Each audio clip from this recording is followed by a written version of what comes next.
디도서 1장 1절로 4절에 있는 말씀 함께 살펴보도록 하겠습니다. 자, 왜 디도서라고 하는 책을 말씀으로 이제 연말에 좀 전하려고 했는지를 설명드리고요. 오늘은 그 서문에 해당하는 이야기들을 같이 한번 살펴보려고 합니다.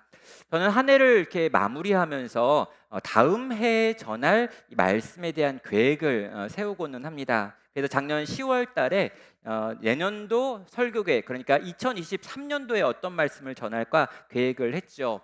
그러면서 이 교회에 대한 메시지를 좀 많이 전해야겠다라고 생각을 했고, 그러다가 찾은 본문 중에 하나가 바로 이 디도서라고 하는 책입니다. 자, 바울이 디도라고 하는 젊은 사역자에게 교회를 부탁하면서 쓰는 내용이 바로 이 디도서의 내용인데요. 아주 짧은 본문이지만 이 교회를 향한 마음이 어떤 것인지, 또 교회가 세상을 향해 어떤 마음을 가져야 되는지를 잘 보여주고 있는 책이 바로 이 책이기 때문입니다. 올해를 마무리하면서 이 7주 동안 이 디도서에 있는 말씀을 살펴보도록 하겠습니다. 그리고 이 교회를 부탁해라고 하는 제목으로 말씀을 전하는데요. 과연 주님이 이 교회를 바라보시면서 무엇을 부탁하는지를 한번 들어보겠습니다. 자, 오늘날 이 교회가 위기다라고 하는 말이 많이 들립니다. 이건 하루 이틀의 문제가 아니라 이미 20년 동안 계속해서 들렸던 메시지인데요. 요즘은 노골적으로 그 위기감이 좀 표현이 되고 있는 것 같습니다.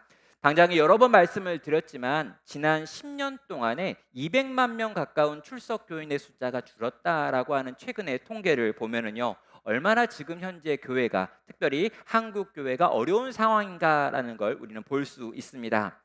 제가 그 하나님 나라와 관련해 가지고요, 굉장히 좋은 책을 많이 남긴 이 스캇 맥라이트라고 하는 분이 있는데, 이분이 이제 교회의 위기에 대해서 이런 설명을 한 적이 있습니다.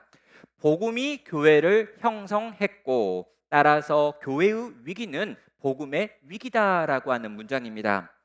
저는요, 이 표현이 굉장히 적절하다라고 하는 생각을 하는데요. 교회는 복음이 만들어낸 곳입니다. 그래서 지금 교회가 어렵다라고 이야기한다면 이 교회를 만드는 복음이 혹시 문제가 있는 건 아닌가? 또 이 복음이 정상적이라면 이 복음을 전했거나 배웠거나 들었거나 나눴던 거기 그 과정에 문제가 있지 않는가라는 걸 살펴보는 겁니다. 혹시 복음이 잘못 전해지고 있는 것은 아닌지에 대해서 살펴보는 것이죠. 자, 디도서는요, 정확하게 그 관점을 보여주고 있습니다. 바울은 선교 여행을 통해서 이 그레데라고 하는 섬에 교회가 세워졌고요. 이렇게 세워진 그레데에 있는 교회에서 바울이 얼마 동안 사역하다가 다음 선교지로 떠납니다. 그리고 이렇게 떠나면서 바울이 젊은 디도라고 하는 사람에게 이 그레데 교회를 부탁하는 거죠. 자, 이 디도라고 하는 젊은 사역자는요, 그 교회를 맡아서 열심히 뭔가 해보려고 했습니다. 그런데 이 교회에 문제가 생긴 거죠. 자, 여러분, 이 그레데 교회에 문제가 생긴 것을 들은 바울이 지금 이 디도에게 편지를 하면서 그레데 교회의 문제들을 이렇게 해결하라라고 하는 게 이 디도서 전체에 쓰여진 목적입니다. 자, 그렇다면요, 이 그레데에 있는 이 교회는 도대체 무슨 문제가 있었느냐라고 하는 걸 이 본문에 있는 내용을 통해 가지고 유추할 수 있습니다. 이 본문에 나와 있는 내용들이, 첫째는 그 교회의 감독을 세우는 문제, 그러니까 교회의 영적인 리더를 세우는 문제에 집중하고 있고요. 두 번째는 그 교회 안에 들어온 거짓 교사들을 분별하고 그들을 내어 쫓는 문제에 집중하고 있습니다. 그러니까 지금 이 교회가 경험하고 있는 어려움은 새로운 리더들을 세우지 못한 부분과 거짓된 리더를 쫓아내는 부분, 이 두 가지였다라고 보시면 되는 것이죠. 자, 여러분, 교회의 리더를 세우는 것, 또 교회 안에 거짓 교사가 들어오지 못하게 하는 것은 언뜻 보면은요, 굉장히 구체적인 이야기 같습니다. 그래서 아주 구체적인 것을 이야기하는 실용적인 책이구나라고 하는 생각으로 이 책을 보는 거죠. 그러나 여러분, 단지 그냥 실용적인 겉면은 아닙니다. 왜냐하면 이 교회를 세우는 리더, 교회에 세워져야 될 리더를 뽑을 때도 복음이 어떠한가라고 하는 걸 이야기하고 있고요. 이 교회 안에 들어와 있는 거짓 교사들이 누구인가라고 하는 걸 이야기할 때도 복음의 내용으로 점검하라라고 하는 말이 들어있기 때문입니다. 다시 말해서 이 복음을 가지고 교회를 보셔야 합니다. 복음을 가지고 교회의 리더를 세워야 되고, 복음을 가지고 거짓 교사들을 분별해야 되고, 복음을 가지고 교회를 세워야 하고 견고하게 만들어야 한다는 이야기를 하는 것이죠. 자, 여러분, 바울이 디도에게 들려주고 있는 이 복음에 대한 이야기를 한 해를 마무리하는 요 기간에 한번 들어보면서 주님이 우리에게 어떻게 말씀하시는지, 교회를 세우기도 하고 무너뜨리기도 하는 복음의 내용이 어떤 것인지를 한번 정리해 보도록 하겠습니다. 자, 먼저 바울은요, 이 편지를 시작하면서 디도에게 자기를 소개하고 있습니다. 그럼 이미 충분히 서로를 알고 있는 관계입니다. 그런데도 불구하고 이렇게 자기에 대한 소개의 글을 쓰는 것은 디도 혼자 이 편지를 읽는 것이 아니라 디도와 함께 있는 그레대의 모든 교인들이 이 편지를 읽어야 한다라고 생각했기 때문입니다. 자, 어떻게 소개합니까? 1장 1절입니다. 하나님의 종이요 예수 그리스도의 사도인 나 바울이 사도된 것은 이라고 시작하고 있습니다. 자, 먼저 자기를요 하나님의 종이라고 설명하고 있고요, 두 번째로 예수 그리스도의 사도다라고 설명하고 있습니다. 자, 하나님의 종이라고 하는 표현은요, 이 구약의 선지자들이 주로 사용했던 표현입니다. 여러분, 이게 무슨 뜻이냐면요, 지금 내가 하고 있는 말은, 내가 너희에게 전하고 있는 메시지는 내가 만들어낸 것이 아니라 하나님이 내게 주신 것이고 나는 그걸 받아가지고 너희에게 말한다라고 하는 의미에서 선지자들이 자기를 하나님의 종이라고 이야기를 했습니다. 그래서요, 지금 여기 나와 있는 이 표현은 그레데 지역에 있는 유대인들을 바라보면서 지금 내가 구약의 선지자들과 같은 맥락으로 너희에게 복음의 말씀을 전한다라고 하는 뜻으로 이해하시면 되겠습니다. 자, 그런데 이어가지고요, 두 번째로 그는 자기를 예수 그리스도의 사도다라고도 이야기하고 있습니다.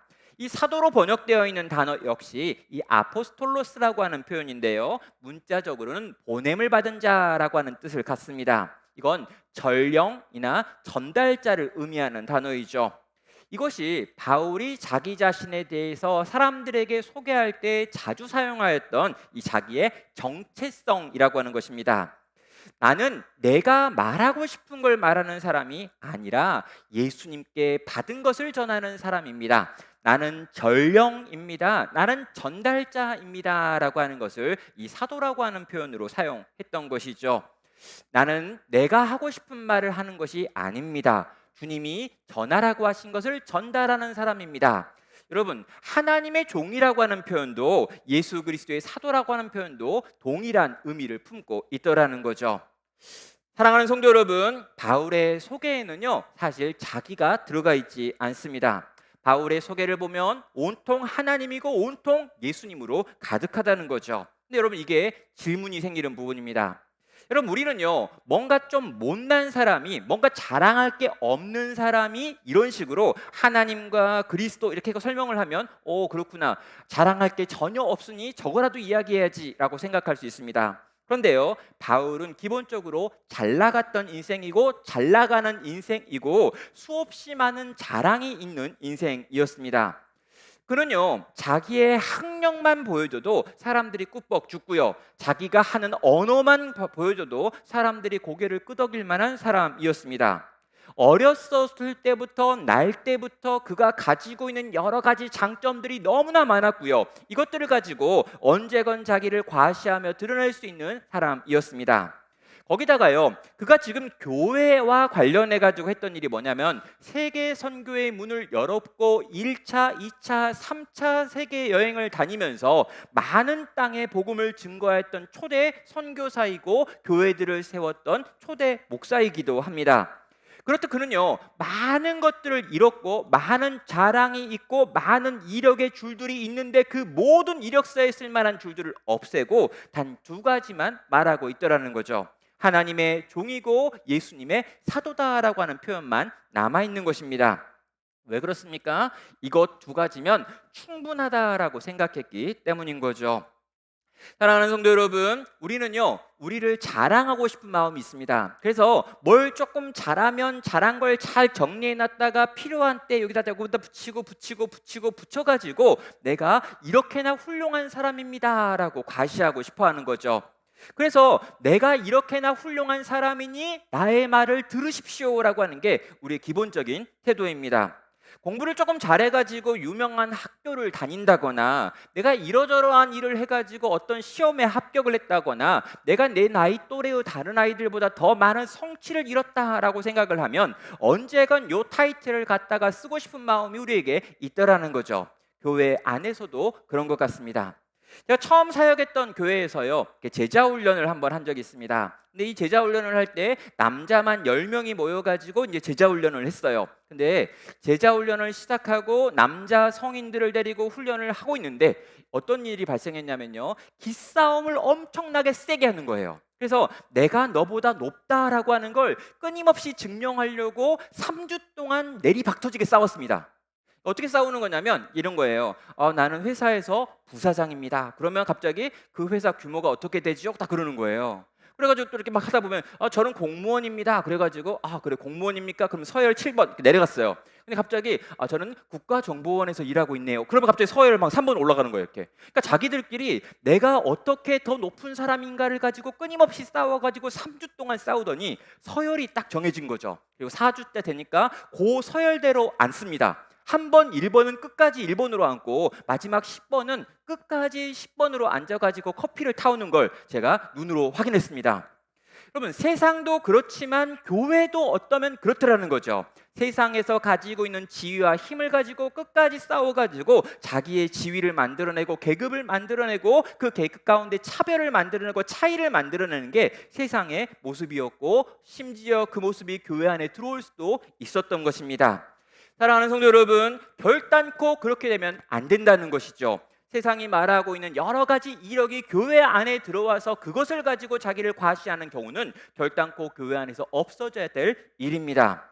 여러분, 바울은요, 내가 옛날에 어떤 걸 했고 어떤 교회를 세웠고 얼마나 열심히 수고했다 전혀 기록하지 않습니다. 딱 두 가지만 기록하는데요, 내가 하나님의 종이며 그리스도의 사도입니다 라고 하는 것으로만 자기를 소개한 것입니다. 그런데요, 우리는 이 바울의 소개를 들으면서 결단코 바울을 무시할 수가 없지요. 왜 그렇습니까? 그는 지금 하나님과 예수님을 자기와 연결시키고 있기 때문입니다.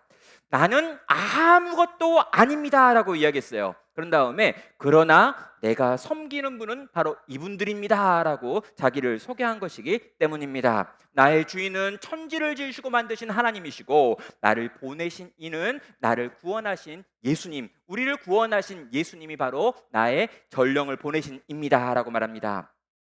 여러분, 사극 같은 거 종종 보다 보면은요, 아주 이렇게 지위가 높은 정승, 대감님이 계십니다. 영의정 또는 좌의정 뭐 이런 사람들이죠. 자, 이런 정승이 집에 딱 있고요. 그 집에서 일하는 여러 사람들이 있습니다. 그때 막 말을 타고 막 관복을 입고 있는 막 뛰어오는 거예요. 그리고 이제 이리 오너라 해가지고 문을 딱 엽니다. 그럼 말을 타고 막 들어오는 거죠. 그러면 사람들의 반응이 어떠냐면 우리 주인이 정승이기 때문에 이렇게 말을 타고 들어온 관리를 보고서 막 이렇게 감동하거나 뭐 머리를 숙이거나 인사를 하거나 이런 거 없어요. 약간 이렇게 왔으니까 봐준다 이런 태도로 봐줍니다. 그런데요, 이렇게 딱 들어온 관리가 말에서 딱 내린 다음에 품을 딱 열고 여기서 뭘 딱 꺼내는 거죠. 그런 다음에 쫙 펼치면서 어명이야 그러는 거예요. 그러면 갑자기 어떻게 합니까? 거기에 모여있던 모든 사람들이 갑자기 무릎을 꿇고 머리를 숙이면서 어명 앞에 반응을 하는 겁니다. 자, 여러분, 이게 뭐냐면은요, 이 관리가 중요한 게 아니고 지금 말을 타고 온 관리보다 이 집의 주인인 정승이 훨씬 더 높은 사람입니다. 그러나 이 관리가 어명을 들고 온 왕의 편지를 들고 온 사람이기 때문에 그 어명 앞에서 모두가 고개를 숙이며 들을 수밖에 없다라는 것이죠. 사랑하는 여러분, 목사가 뭐냐라고 물어보면요, 교회의 리더가 누구냐라고 물어보면요, 여기 있는 청년들한테 청년부 리더가 어떤 사람이고 임원이 어떤 사람이냐고 물어보면요, 우리 교회에 있는 목자가 누구냐라고 물어보면요, 바로 이런 사람입니다. 자기 자신이 대단하거나 훌륭하거나 어떤 이력을 쌓았거나 인정받을 만한 어떤 사람이어서 거기 있는 게 아니라는 거예요. 그들은 아무것도 아닐 수 있습니다. 그러나 우리가 그 사람들을 존중하고 그들의 말을 듣고 그들이 어떤 것을 권면할 때 그 안에 반응하는 이유는 그가 하나님의 종이며 그리스도의 사도된 자로 보내심을 받은 자로 하나님의 말씀으로 지금 증거하고 있기 때문입니다. 사랑하는 여러분, 제가요 요 강단에서 내려가서 여기 있으면 오빠인가요? 삼촌인가요? 아무튼 그래요. 그런 거예요. 제가 여기서 내려가 가지고 있으면 오빠, 동생, 삼촌, 뭐 누나 뭐 이상하네요. 아무튼 막 이렇게 되는 거죠. 근데 여러분, 제가 하나님의 말씀을 들고 강단에서 말씀을 증거할 때는 하나님의 종이요, 또 예수 그리스도의 보내심을 받은 자로서 하나님의 말씀을 펼쳐 읽고 나누는 중이라는 거죠. 그래서 우리는 말씀을 듣는 것입니다. 설교를 듣는 것이고요, 그 말을 듣고 그것이 하나님의 말씀이다 생각해가지고 내 삶 가운데 적용하려고 애쓰고 노력한다는 거죠. 목자도 마찬가지고요, 여기 있는 리더들도 마찬가지입니다. 우리는 친구고 또 누나고 동생일 수 있고요, 다양한 방식으로 다양하게 서로가 함께 지어져가는 존재입니다. 다들 부족합니다. 그러나 우리가 그 역할, 그 자리에서 하나님의 말씀을 근거로, 복음을 근거로 무언가를 말하고 있다면 그 말은 하나님께서 우리에게 주신 말씀이기 때문에 권위 있는 하나님의 말이 된다라는 거죠. 이 하나님의 말씀의 권위가 살아있는 공동체가 되기를 바랍니다. 영적인 리더들은 그 영적인 리더가 가져야 될 하나님의 말씀의 진리의 근거에서 말하고, 그 진리가 우리 공동체를 만들고 세우고 또 지켜가는 진리가 되기를 주의 이름으로 축원합니다. 자, 이렇듯 자기를 소개한 바울은요, 이제 자기가 가지게 된 이 지위를 가지고 해야 될 역할이 어떤 역할인지 자기의 사명에 관하여 이야기를 합니다. 이걸 임무라고 부를 수도 있고요, 하나님께서 나를 불러서 하라고 하신 일들이라고 부를 수도 있습니다. 자, 그가 왜 사도로 부르심을 받았을까요? 그는 어떤 일을 하라고 하나님의 종이 되었을까요? 세 가지가 나오는데요, 1절 후반부부터 2절까지 그 내용이 있습니다. 자, 1절은 이렇게 말합니다. 하나님의 종이요 예수 그리스도의 사도인 나 바울이 사도된 것은 하나님이 택하신 자들의 믿음과 경건함에 속한 진리의 지식과 영생의 소망을 위함이라 라고 말하고 있습니다. 자, 여러분, 여기에 어떤 표현이 나옵니까? 내가 사도된 것은 이라고 하는 표현이 1절의 후반에 나오고요, 2절에 뭐뭐하기 위함이다 라고 하는 표현이 나옵니다. 이걸 전문용어로 문장의 호응이라고 이야기하죠. 여러분, 사도된 것은 이라고 이야기하면서 자기가 사명, 자기가 갖게 되어진 어떤 위치, 역할, 정체성에 대해서 이야기합니다. 그런 다음에 뭐뭐하기 위함이다 라고 말하면서 이 사명이 무엇인지, 맡기신 일이 어떤 것인지가 나와 있는 거죠. 그리고 이 사이에 세 가지 주님이 주신 명령이 있었습니다. 첫 번째가 무엇입니까? 하나님이 택하신 자들의 믿음이라고 하는 것이 나왔고요, 두 번째 경건함에 속한 진리의 지식이라고 하는 게 나왔고요, 세 번째 영생의 소망을 위한 것이라고 말하면서 영생의 소망이 나왔습니다. 자, 믿음과 진리의 지식과 소망을 위해서 내가 너를 사도로 불렀다라고 말하는 거죠. 세 가지를 하나씩 살펴보면요, 첫 번째로 믿음을 심어주기 위하여 난 널 불렀다라고 말씀하고 있습니다. 자, 믿음이 없는 자들에게 복음을 들려주는 것, 다시 말하면 전도와 선교를 위해서 나를 부르셨다라고 하는 것으로 해석할 수 있고요, 또 하나는 이미 교회 안에 있지만 믿음이 흔들리고 있는 자들의 믿음을 더하여서 이 믿음으로 끝까지 완주하게 만들기 위해서 나를 부르셨다라고 하는 것으로도 해석할 수 있습니다. 사랑하는 성도 여러분, 교회가 하는 일이 무엇이냐라고 말하면 바로 이것이죠. 교회는요, 계속해서 복음을 전해서 이 믿음이 확산되어지는 일을 하라고 부르심을 받은 사람들입니다. 그러니까 전도하라는 거죠. 또 하나는요, 교회의 리더의 역할이 뭐냐라고 말할 때 교회 공동체 안에 이미 들어와 있지만 이 믿음이 흔들리고 있는 상태의 사람이 있다면 그 믿음을 견고히 붙잡아 가지고 그로 하여금 믿음으로 계속해서 나가게 만드는 것, 이게 교회의 영적인 리더가 해야 될 일이라고도 말하는 것이죠. 자, 여러분, 구원 얻는 믿음이 어떤 것입니까? 하나님께서 은혜로 선물로 주시는 것이 구원 얻는 믿음입니다. 그러나 여러분, 이 구원 얻는 믿음을 하나님이 선물로 주신다고 해서 우리가, 교회가 할 일이 없느냐? 아니라는 거죠. 교회가 뭘 해야 합니까? 하나님의 복음을 계속해서 들려주는 일을 해야 하는 거죠. 여러분, 믿음이 어디서 나오는가? 들음에서 난다라고 말한다면요, 누군가가 복음을 들려줘야 하는 것입니다. 여러분, 우리가 복음을 누군가한테 들려줄 때 그 복음을 듣고 있는 사람의 영혼 가운데 성령께서 은혜로 찾아오시는 일이 일어나는 겁니다. 하나님의 복음의 말씀과 함께 성령이 역사하셔서 은혜를 베풀기 때문에 그가 그 복음을 받아들이고 그 복음을 안에 모시며 그리스도를 영접하는 기적의 역사가 일어난다라는 거죠. 이게 교회가 해야 될 일이고 우리가 해야 될 일입니다. 과연 우리는 복음을 전하는 일을 어떻게 생각하고 있는지, 얼마나 우리는 복음을 증거하고 있는지 다시 한번 생각하셔야 되는 거죠. 또 하나 우리에게 필요한 것이요, 살아가는 믿음입니다. 성도가 성도답게 살려고 할 때 믿음이 또 필요하다는 거죠. 자, 왜 성도가 성도답게 살려고 할 때 믿음이 필요한가? 예, 당연히 필요하죠. 왜요? 이 악한 세상에서 악한 마귀 사단이 일하면서 우리로 하여금 끊임없이 우리의 믿음을 흔들리게 하는 일들을 행하고 있기 때문입니다. 자, 여러분, 우리는요, 예수님이 우리를 사랑한다는 것도 알고요, 또 그분이 우리를 위해서 가장 좋은 계획도 세우셨겠지라고 생각도 합니다. 그런데 주님을 알고 믿고 사랑하며 이 땅을 성도로 살아가는 과정 속에서 계속해서 반복적으로 어떤 걸 경험합니까? 내 생각대로, 내 뜻대로, 내 계획대로 잘 안 되는 일들을 경험하는 거예요. 그리고 그런 일들을 경험할 때마다 내 믿음이 흔들리는구나 라고 하는 것도 경험을 합니다. 도대체 하나님은 계신 걸까? 또 하나님은 능력이 있는 걸까? 그 하나님이 나한테 관심은 있는 걸까라고 하는 생각을 하면서 믿음으로 살지 못하게 만드는 마음의 의심들을 경험한다라는 거죠. 그때 여러분, 교회는 뭘 하는 곳이며 교회의 리더는 또 어떤 일을 하는 사람이느냐라고 물어보는 거예요. 그때 그럼 교회는 이런 걸 하는 겁니다. 믿음으로 견디고 믿음으로 이기고 믿음으로 승리할 수 있다라고 하는 걸 보여주는 거죠.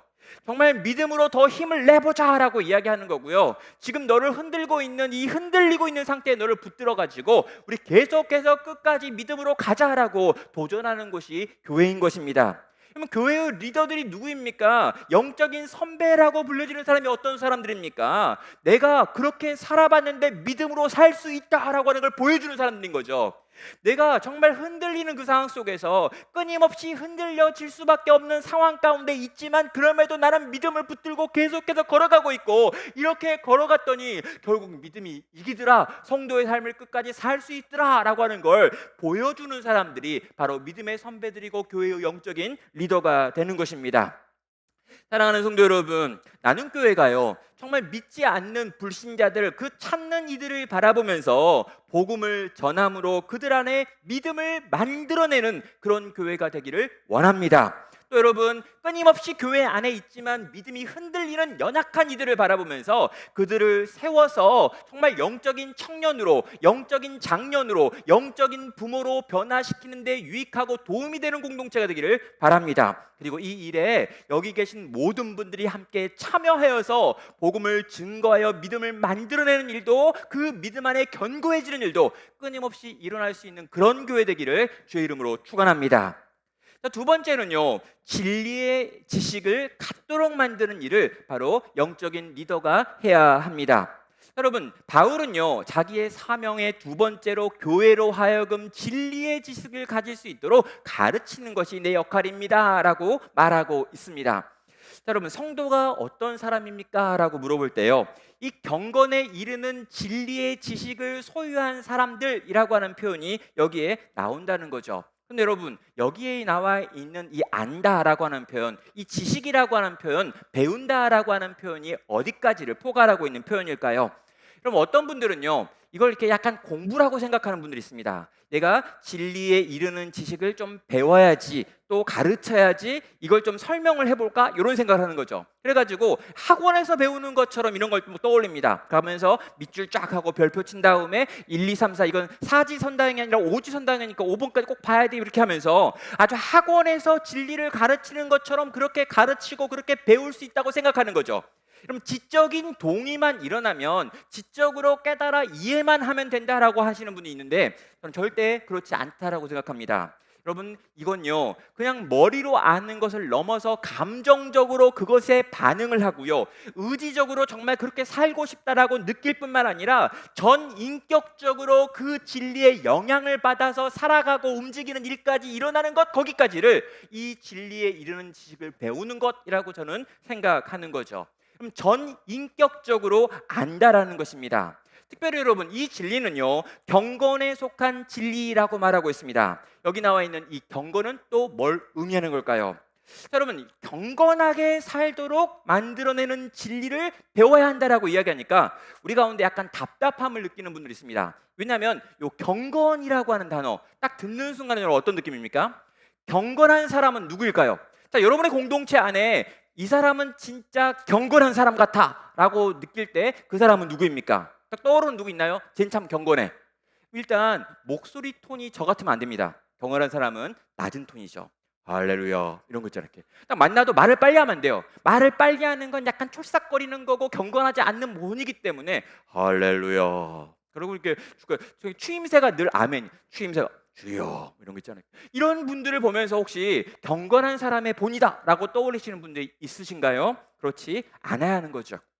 그럼 경건한 사람이 뭐냐라고 말할 때 저는요, 약간 딱딱해 보이는 사람, 좀 이렇게 느리게 움직이는 사람, 약간 이렇게 머리를 잘 굴리기보다는 좀 이렇게 과묵하게 움직이는 사람이 좀 경건해 보인다라고 혹시 생각하는 분이 있는지도 모르겠습니다. 근데 여러분요, 이게 진짜 싫었습니다. 저는요, 어렸을 때요, 정말 교회 다니기가 싫었습니다. 이유를 제가 몇 번 이야기를 했는데요, 교회 다니는 사람들은 이거 다 하지 마였어요. 그러니까 제가 기억했던 교회는 늘 뭐만 하지 말라는 게 너무 많았습니다. 뭐 술 마시지 말고 담배 피지 말라, 요거 정도는 제가 이해할 수 있었고요. 제사를 드리면 안 된다, 뭐 하지도 않았지만 그런 것도 이해가 됐습니다. 근데 뭐가 문제였냐면 영화를 보면 안 된대요. 거기다가 라디오도 들으면 안 되고요. 연예인 브로마이드를 붙이는 것도 안 됩니다. 왜 안 되는 줄 아세요? 연예인 브로마이드는 우상 숭배라는 거예요. 그런 사진을 벽에다 붙여놓고 그걸 보고 있는 건 마치 우상에게 절하는 것과 같아서 절대로 붙이면 안 된다라고 우리 아빠가 이야기했습니다. 거기다가 여러분, 영화를 보면 안 되는 이유가 뭔지 아세요? 영화는 야하대요. 영화에서 누가 그때는요, 뭐 벗는 것도 거의 안 나오고요, 영화에서 그냥 뽀뽀하는 장면이 나오는데 그 뽀뽀하는 장면이 이상한 상상을 하게 해가지고 죄로 물들게 만드니까 안 된대요. 제가 나중에 TV를 보는데 엄마 아빠 저희를 같이 TV 보다가 TV에서 뽀뽀하는 장면이 나왔거든요. 그랬더니 엄마 아빠가 저희 눈을 딱 가리고 두 분만 보고 계시는 거예요. 아니, 그렇게 나쁜 거면 자기들도 안 봐야지 왜 우리는 못 보게 하고 두 분은 보시는지. 노래방에 가도 안 되고요, 당구장에 가도 안 되고요, 심지어 주일에는 공부를 해도 안 되었습니다. 그러면 주일날 공부를 해야 되지 않습니까? 다 경쟁하고 있는데, 그러니까 제가 막 공부를 좋아했던 게 아니고요, 뭐냐면 다 하지 말라니까 너무 하고 싶은 거예요. 공부를 좋아한 게 전혀 아니고 하지 말라고 하니까 너무너무 공부를 하고 싶어가지고 막 숨어서 공부하다가 막 혼나고, 그런 다음에 너무 억울해가지고 제가 주일이 됐잖아요. 주일날 저녁 7시에 잤어요. 무조건 이불 펴고 잤습니다. 그리고 밤 12시가 되면서 땡 치잖아요. 딱 일어나가지고 책을 탁 펴고 책상에 앉아가지고 막 공부를 했습니다. 뭐였냐면 아버지한테 시위를 한 거죠. 아버지가 그랬으니 난 이런 식으로도 공부를 하겠다 이러면서 시위를 했던 건데, 아버지 어머니는 굉장히 그 모습을 좋아하시면서 저렇게 훌륭한 믿음을 가지고 법을 잘 지키는 그렇게 했는데 아니었어요. 아무튼요, 전 교회가 진짜 싫었습니다. 교회에는 진짜 재미없는 사람들이 다 모여 있었습니다. 아니, 자기가 좋아하는 것, 자기가 즐거워하는 것들은 전혀 하지 못하는 사람들이 교회 다니는 사람들이었습니다. 그리고 나중에 좀 커가지고 보니까요, 제 앞에서 그런 법을 잘 지키는 분들이 회사 가가지고는 술 마시고 있고요, 어디 가가지고는 자기들끼리 놀고 있고요, 그렇게 믿음이 좋아 보였던 그 언니 오빠들, 그 삼촌들이 있잖아요, 그 형들이 자기들끼리 모여가지고 딴 데서 술 마시고 있더라고요. 그거 딱 보던 다음에 제가 충격을 받았습니다. 아니, 이렇게 교회에서는 이것도 안 되고 저것도 안 되고 저것도 안 된다는 그 인간들이 자기들끼리 모여가지고 술 마시고 놀더라, 이런 걸 보니까 제 마음 가운데 진짜 교회 다니기 싫다라고 하는 생각을 했었던 거죠. 그래서 이제 대학교 들어가가지고 딱 접고 한 1년 반 놀아본 적도 있었던 겁니다. 정말 교회가 너무너무 싫었어요. 경건이 싫었습니다. 거룩해 보이는 게 싫었습니다. 왜요? 너무너무 재미없이 살라고 이야기하는 거니까요. 여러분, 제가요, 예수님을 제대로 알게 되고 성경을 알게 되고 신앙 공동체를 다시 경험하게 되고요, 믿음으로 산다라고 하는 게 어떤 건지 경험하게 된 다음에 처음 느꼈던 감정이 뭐냐면요, 경건을 내가 잘못 이해했구나, 거룩을 정말 잘못 이해했구나, 예수 믿는다는 건 이렇게 즐겁고 이렇게 행복하고 이렇게 감격스럽고 이렇게 놀라운 건데 이걸 그렇게 가르쳐 주다니. 여러분, 예수님이 이 땅 가운데 오신 이유가 뭡니까? 요한복음 10장 10절입니다. 도둑이 오는 것은 도둑질하고 죽이고 멸망시키려는 것뿐이요, 내가 온 것은 양으로 생명을 얻게 하고 더 풍성히 얻게 하려는 것이니라 라고 말하고 있죠. 그럼 분명히 예수님이 이 땅에 온 건요, 양인 우리에게 생명을 주셔가지고 그 생명을 누리게 하는 데 있었습니다. 그런데요, 그냥 그렇게 살려주는 것, 그냥 그렇게 천국 가게 만들어주는 것이 그분의 목적의 전부가 아니더라는 거죠. 뒤에도 있었습니다. 뭡니까? 성도로 하여금 더 풍성하게 살아가게 만드는 것이라고 말하고 있다는 거죠. 그냥 구원한 게 아니라 그 구원받은 생명을 가지고 이 땅에서 더 풍성한 삶을 살게 만드는 것까지가 그분이 이 땅 가운데 오신 이유였다는 거예요. 여러분, 풍성하다라고 하는 표현은요, 이 땅에서 그 진리를 막 누린다는 거예요. 그 진리로 인하여 즐거워하고 기뻐하고 행복해하는 사람들이었던 것입니다. 정말 행복한 사람들, 그래서 세상이 보기에 좀 이상한 사람들이 그리스도인인 거죠. 내가 지난번까지 해가지고요, 팔복의 사람들의 이야기를 했습니다. 팔복을 이야기했습니다. 근데 여러분, 가난한 자가 무슨 복이 있습니까? 애통한 자가 무슨 복이 있습니까? 온유한 자가 무슨 복이 있습니까? 심지어 하나님의 의 때문에 고난당하고 핍박당하는 사람이 왜 복이 있습니까? 도대체 인간적으로는 이해가 안 되죠. 그러나 여러분, 이 8가지 복이 끝난 다음에 이 모든 복을 총괄하면서 기뻐하고 즐거워하라라고 얘기하죠. 여러분, 왜 그렇습니까? 복음이 원래 사람을 그렇게 만들기 때문입니다. 주님 안에서 주님의 뜻대로 이 땅을 살아가고 있는 자들에게 하나님의 놀랍고 위대한 복이 위로부터 쏟아져 내리는데, 이 복을 받은 사람들의 결국은 너무너무 풍성해져서 즐거워하고 기뻐하고 춤추며 노래하며 이 땅을 살더라는 거죠. 이게 복음이었습니다. 그리고 이게 풍성한 생명이었습니다. 그 생명을 누리는 것, 그 생명을 나누는 것, 그 생명을 배우고 경험하는 것이 교회의 공동체라는 거죠. 저는요, 여기 계신 우리 성도들이요, 여기 계신 우리 청년들이요, 이 기쁨과 이 즐거움과 이 감격을 경험하고 체험하는 인생 되기 원합니다. 정말 복음이 주는 기쁨, 정말 그리스도 때문에 경험하는 행복, 정말 이 풍성한 생명을 넘치도록 맛보는 인생 되길 바랍니다.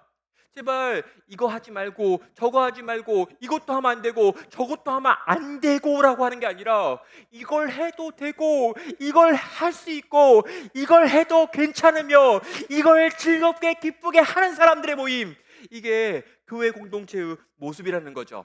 여러분, 상황과 환경을 뛰어넘어서요, 진리가 우리에게 주는 기쁨이 있습니다. 지금 당장에는요, 비록 무화과 나무에 열매가 없고 밭에 소출이 없고 외양간에 양과 소가 없고, 내가 공부했는데 그 결과가 제대로 나오지 않고 시험에 떨어지고 내가 만나고 있던 사람과 헤어지고 여러 가지 일들이 발생하고 아프고 상하는 일들이 일어난다 할지라도, 사랑하는 여러분, 그 모든 것을 뛰어넘는 하나님의 넘치는 은혜 속에서 얻은 그 생명 때문에 기뻐하고 즐거워하는 사람들, 이 진리가 만들어내는 자유와 이 진리가 만들어내는 행복을 누리는 사람들이 하나님의 교회의 성도들이라는 거죠.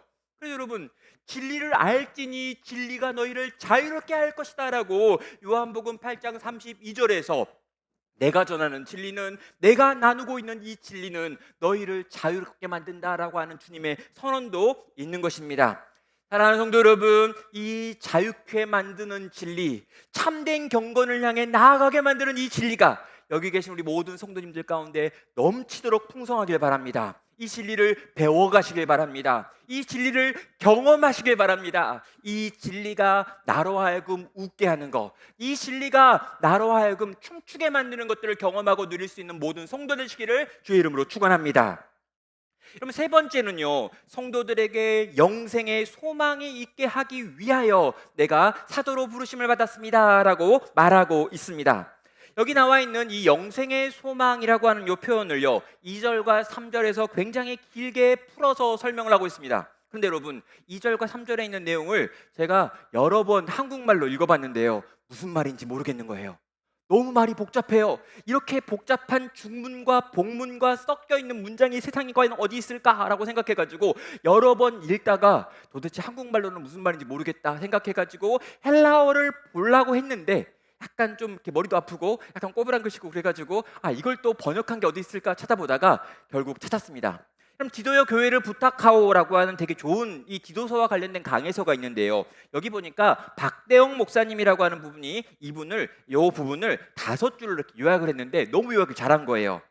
자, 여러분 5줄로 이렇게 요약했습니다. 하나님의 계획의 절정으로서의 영생을 알고 하나님의 때를 따라 나타난 영생에 대하여 가르치며 전도를 통해서 나타난 영생에 대해 설명을 하고 거역할 수 없는 전도의 명령을 통해서 환하게 드러난 영생이며 거짓 없으신 하나님의 약속된 불변하는 영생을 우리가 받았다라고 하는 것을 가르치는 것, 이게 지금 여기 나와 있는 3번째 영생에 대한 내용이라는 것입니다.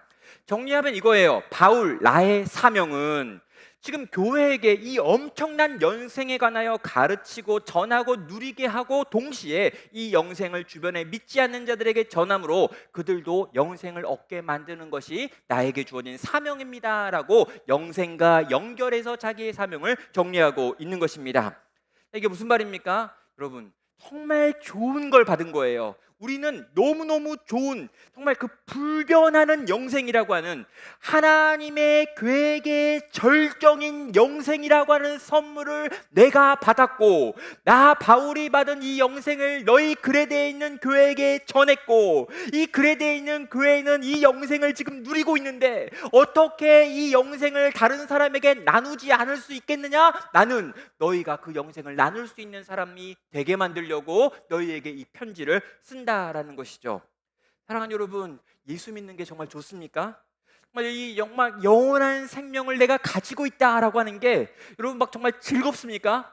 내가 죽어서 살 뿐 아니라 천국에 들어갈 뿐만 아니라 이 땅에서도 예수님과 동행하는 삶을 살 수 있다라고 하는, 내가 예수 믿는다는 것이 너무나 즐겁고 기쁘고 감격스러운 건가요?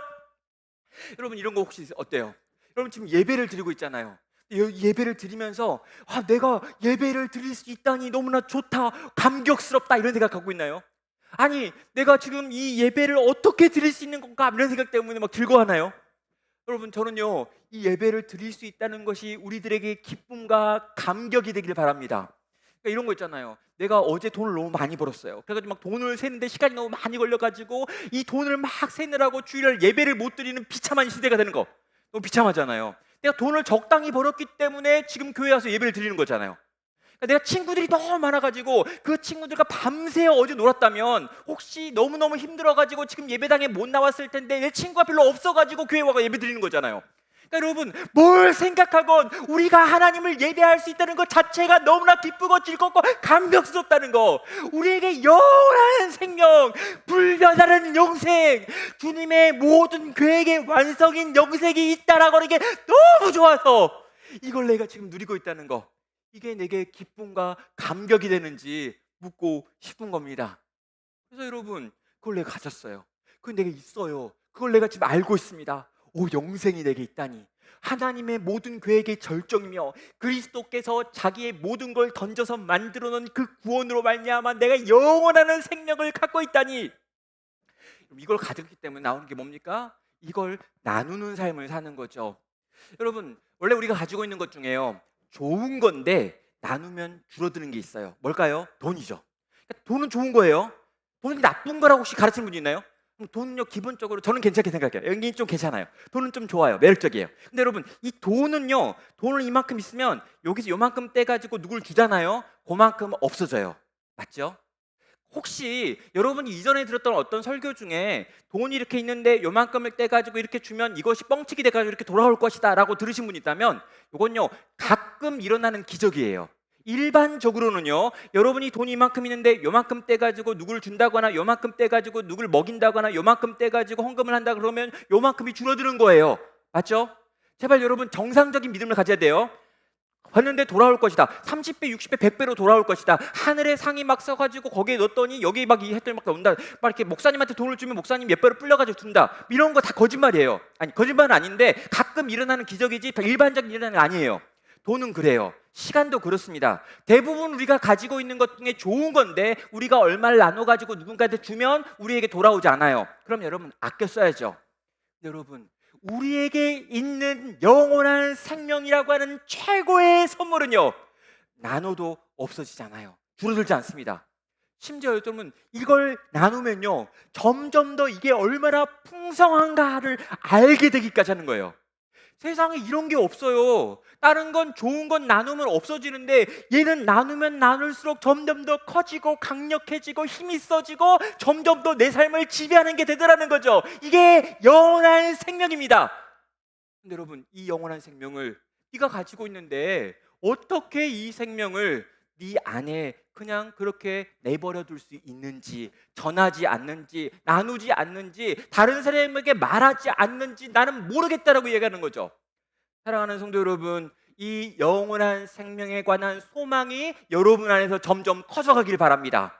그리고요, 이 영생을 여러분 옆에 아직 그 영생을 누리지 못한 인생들 향해 다가가 전하고 나눌 수 있는 인생들 되시기를 주의 이름으로 축원합니다. 자, 여러분 이렇게 다 이야기했습니다. 자기를 소개했습니다. 자기의 정체성을 이야기했고 자기의 사명을 세 가지로 이야기했습니다. 그런 다음에 바울이 이제 디도에게 본격적으로 명령을 하지요. 여기까지만 하면 돼요. 뭐라고 이야기합니까? 4절입니다. 같은 믿음을 따라 나의 참 아들 된 디도에게 편지하노니 하나님 아버지와 그리스도 예수 우리 구주로부터 은혜와 평강이 너에게 있을지어다 라고 말합니다. 여기서 핵심이 뭡니까? 지금 디도를 부르는데요 뭐라고 부르냐면 같은 믿음을 따라 이렇게 부르는 거예요. 이게 뭡니까? 지금 내가 설명했던 이 모든 것과 똑같은 정체성, 내가 가지고 있는 사명과 똑같은 사명을 가진 같은 믿음을 가진 아들아라고 얘기해요. 그러면 같은 믿음도 강조인데요 그 뒤에 나의 참 아들 디도여 그러죠. 지가 디도를 낳은 적이 없어요. 근데 내 참 아들이래요. 뭡니까? 그럼 그 당시는요 아버지와 아들은 닮는다라고 생각하는 거예요. 아버지가 이 길을 가면은요 아들도 그 길을 가는 거였습니다. 근데 디도한테 나의 참 아들 된 디도여라고 말하는 거죠. 뭡니까? 내가 이런데 너도 이랬으면 좋겠다는 거죠. 뭘 이야기합니까? 이 길은 진짜 어려운 일이다. 이런 정체성과 이런 사명을 가지고 살아간다는 건 참 어렵고 힘들지. 그래서 정말 힘들게 여기까지 난 달려왔는데 이제 내 시간이 얼마 남지 않았고 이것을 누군가가 이어받아야 되고 특별히 그레데에 있는 너는 그 사명을 그레데 안에서 행해야 한다는 거죠. 그러니까 이걸 지금 노력하고 있었지만 거기 가서 그 일을 할 수 없다라는 거예요. 그 교회를 세울 때는 이렇게 세웠지만 그 교회를 유지하기 위해서는 바로 네가 그 일을 해야 한다라는 것입니다. 이 일을 함께 할 사람이 필요하고 이어갈 사람이 필요하기에 사랑하는 내 영적인 참 아들 디도여 이 길을 함께 가자라고 초청하고 있는 것입니다. 사랑하는 성도 여러분, 혹시 여러분 이런 표현 아세요? 나는 누구 여긴 어디? 혹시 아시나요? 이런 표현.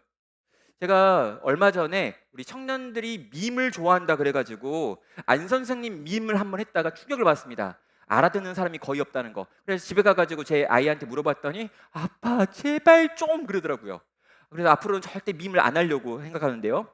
밈이 뭔지도 모르는 분들 이렇게 어른 딱 있는데 괜찮아요. 원래 우리 어른들은 모르는 거고요. 청년들만 아는 거래요. 근데 괜히 한다고 했다가 괜히 이제 다 모른다고 해가지고 혼났는데 그럼 나는 누구 여긴 어디라고 하는 표현이 나의 정체성과 사명이 뭔지를 물어보는 질문이라고 합니다. 나는 누구 이게요 잠에서 깼는데 몽롱한 거예요. 그래서 생각해보니까 내가 누군지 잘 모르는 거 이름도 생각 안 나는 거죠. 이게요 내가 누군지 나의 정체성에 대한 질문이에요. 그리고 두리번 거려보는데 도대체 내가 지금 여기가 어딘지 모르겠는 거예요. 이게 뭡니까?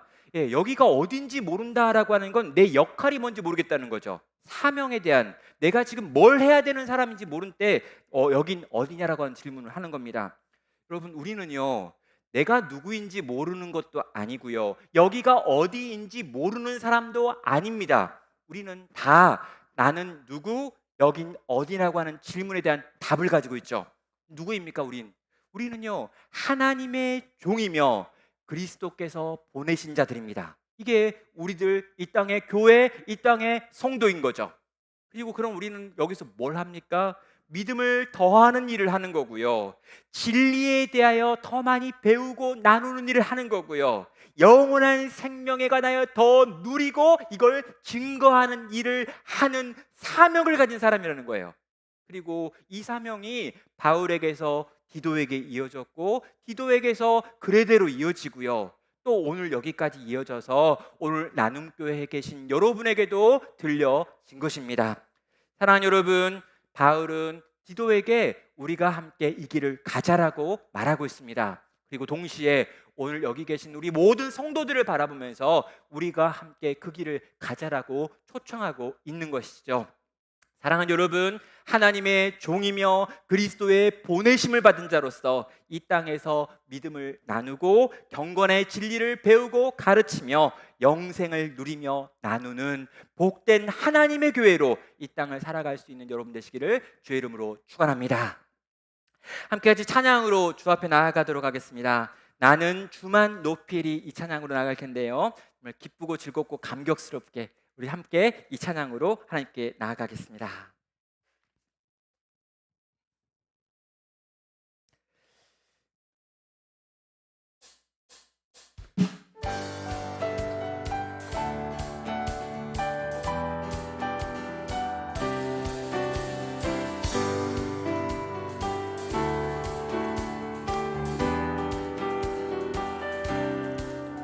나는 주만 높이리, 결코 내 맘 변치 않네. 세상 모든 권세 모든 영광 십자가 앞에 다 버리고 나의 충성과 내 헌신 내 모든 소망 오직 예수. 나무에 달려 죽으신 그분께 오직 우리 주께 내 믿음 소망 찬양 받기 합당한 분, 또 오직 만왕의 왕께 엎드려 경배하며 모두 드리리. 나를 지으시고 아버지 되시며 나를 구원하사 하늘의 상 주실 오직 우리 주님께 나 찬양하리. 나는 주만 높이리, 결코 내 맘 변치 않네.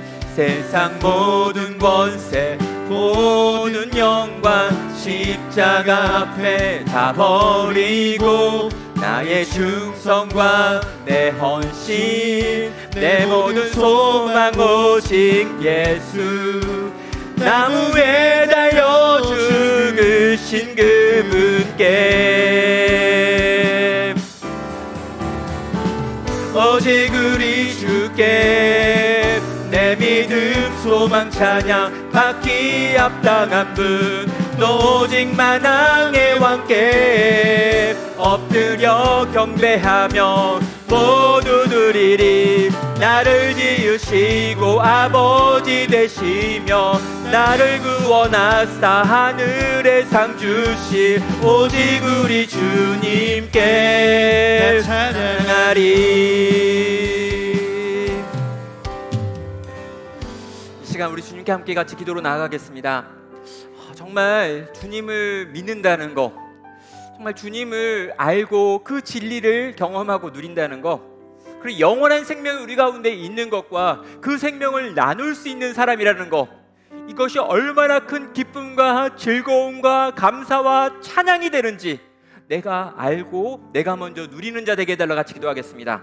그리고 주님, 내게 있는 이 좋은 것, 내게 있는 이 아름다운 것을 내 삶 전체를 통해서 전하고 보여주는 내가 되고, 또 우리 나눔교회가 그런 교회 되게 해달라 같이 구하겠습니다. 바울에게 주어진 사명이 우리의 사명이 되고 바울에게 주어진 정체성이 우리의 정체성이 되기 원합니다 라고 하는 고백을 담아 함께 하나님께 기도로 나아가도록 하겠습니다. 하나님 아버지,